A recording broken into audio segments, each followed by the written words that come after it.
Selamat pagi Dewan Juri, kami perwakilan dari Universitas Bina Nusantara yang mengucapkan terima kasih atas kesempatan yang diberikan untuk mempresentasikan hasil diskusi kelompok kami yang beranggotakan Hans, aku, Alexandra, dan Alfiani.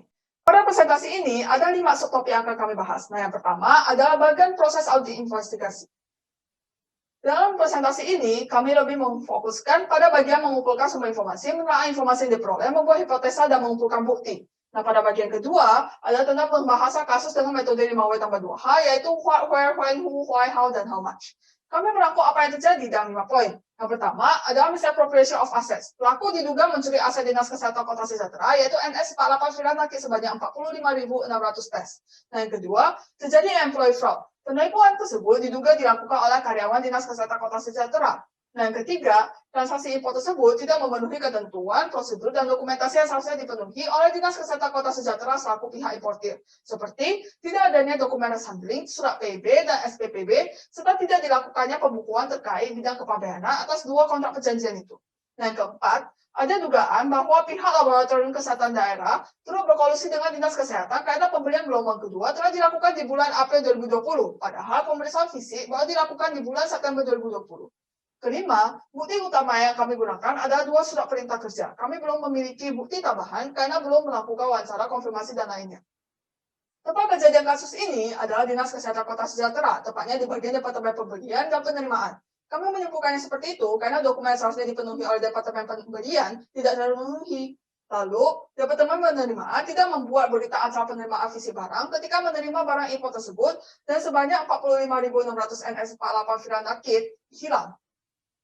Kejadian tersebut diduga dimulai sejak barang pengadaan BMHP tes kit pertama diterima oleh Dinas Kesehatan Kota Sejahtera, tepatnya pada bulan Maret 2020, dan berlanjut hingga pengadaan BMHP tes kit 2 pada bulan April 2020. Pihak yang terlibat dalam kasus ini adalah karyawan Dinas Kesehatan Kota Sejahtera di Departemen Pembelian, Keuangan, dan Penerimaan. Lalu ada pihak Bea Cukai yang menangani proses Bea Cukai pengadaan BMHP Test Kit, serta karyawan Laboratorium Kesehatan Daerah Kota Sejahtera pada Departemen Penerimaan dan karyawan yang melakukan pemeriksaan fisik pada tanggal 10 September 2020. Pihak yang diduga melaksanakan tindakan kecurangan itu adalah karyawan di Dinas Kesehatan Kota Sejahtera yang berada dalam Departemen Pembelian dan Departemen Penerimaan. Berdasarkan teori fraud triangle, tindakan kecurangan diduga dilakukan karena adanya tekanan finansial. Lalu yang kedua adalah ada lemahnya pengendalian internal dalam Dinas Kesehatan Kota Sejahtera dan dijadikan sebagai sebuah kesempatan. Hal ini bisa dilihat dari SOP-nya yang tidak dijalankan dengan semestinya, seperti penerimaan fisik barang yang tidak disertai dengan dokumen surat penerimaan barang, tidak lengkapnya dokumen-dokumen penting, dan tidak dilakukannya pembukuan di bidang kepabeanan. Pihak Laboratorium Kesehatan Daerah Kota Sejahtera juga memiliki pengendalian internal yang lemah, yang terbukti dari tidak dilakukannya pemeriksaan fisik barang ketika menerima barang dari Dinas Kesehatan Kota Sejahtera. Lalu yang ketiga, pelaku merasa dirinya memiliki pembenaran untuk melakukan kecurangan tersebut, bisa karena merasa sudah bekerja keras tetapi tidak dihargai sebagaimana mestinya. Berikutnya adalah how. Pengadaan BMHP Test 1 dilakukan dengan mengimpor dari Medica Quantity yang berada di Korea oleh Dinas Kesehatan Kota Sejahtera. Ketika menerima barang dari Dinas Kesehatan, Lab FT juga tidak memeriksa fisik barang yang diterima, sehingga karena NX48 Firdan Nakit yang habis begitu cepat, diperlukan pemesanan kedua untuk memenuhi kebutuhan tersebut. Pencurian diduga dilakukan oleh karyawan Departemen Penerimaan yang menerima barang tersebut. Selain itu, berita acara peragaan fisik juga tidak diisi, sehingga jumlah barang tidak dapat dipastikan. Nah, dokumen rekening, PIB, SPPB, dan pembukuan juga tidak tersedia sehingga dapat menghilangkan jejak kecurangan karena tidak ada dokumen yang dapat dicocokkan untuk memastikan kebenaran pemesanan dan penerimaan barang. Untuk mempermudah penjelasan, kami membuat perbandingan voucher atas aktivitas pengadaan BHP kejadian dan voucher proses pengadaan yang seharusnya. Pada voucher dapat terlihat beberapa macam perbedaan. Perbedaan pertama adalah pada jumlah rangkap SPK. Seharusnya dibuat juga untuk Departemen Penerimaan yang melakukan pencocokan saat barang tiba, kemudian baru diserahkan ke Departemen Keuangan untuk dicatat dalam pembukuan. Perbedaan kedua adalah tidak adanya informasi mengenai pengiriman dokumen bukti pembayaran dari Departemen Keuangan ke Medica Quantity sebagai syarat pengiriman barang.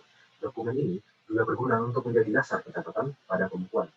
Perbedaan yang ketiga adalah tidak adanya informasi mengenai proses terkait bea cukai.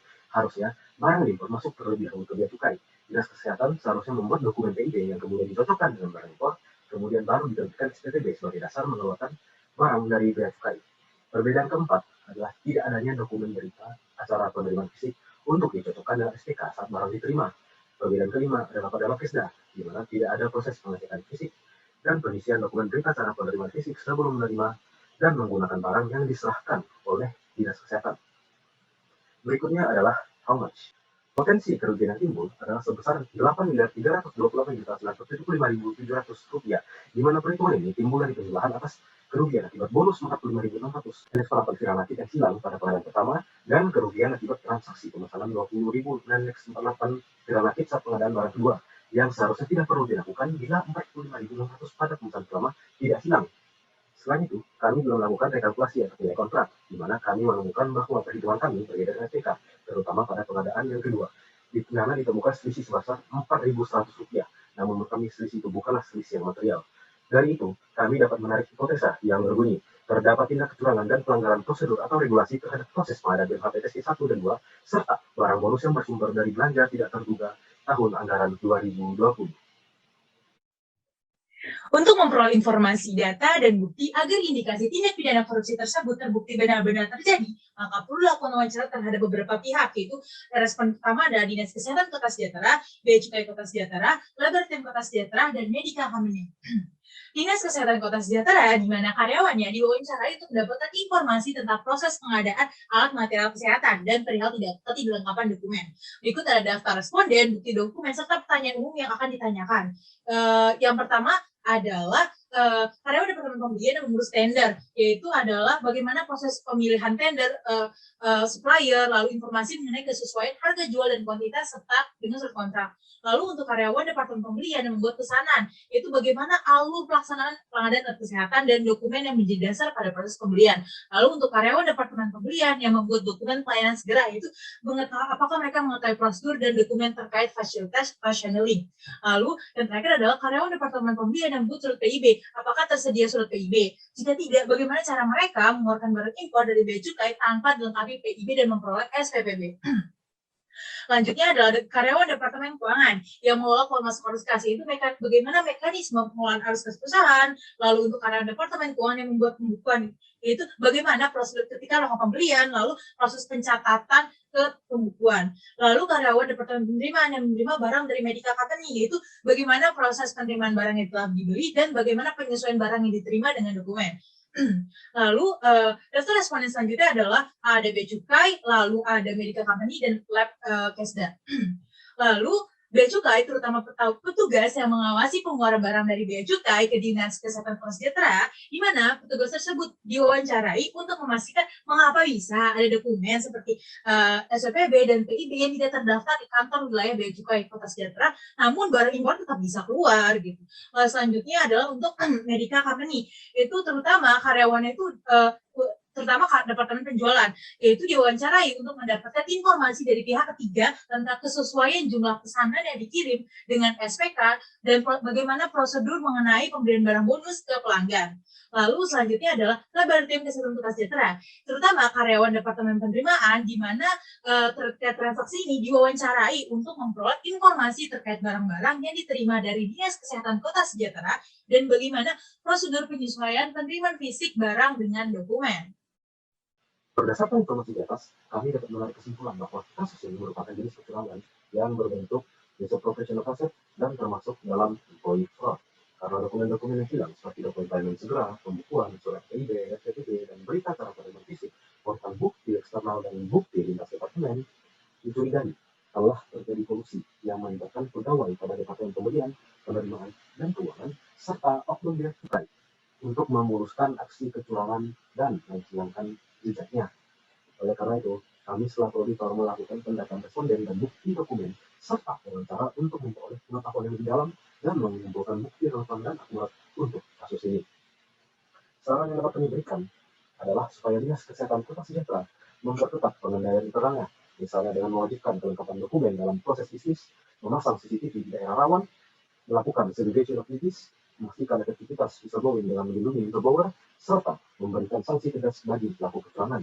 Selain itu, kami juga menyarankan supaya dapat lebih memperhatikan kesejahteraan karyawan, misalnya dengan membayar gaji yang sepadan dengan beban kerja, menyediakan lingkungan kerja yang nyaman dan aman, di mana hal ini diperlukan supaya karyawan tetap bahagia dan sejahtera, di mana hal ini dapat berimbas pada peningkatan produktivitas dan semangat kerja, serta tidak menimbulkan rasionalisasi untuk melakukan kecurangan. Sekian presentasi dari kami. Terima kasih atas perhatiannya.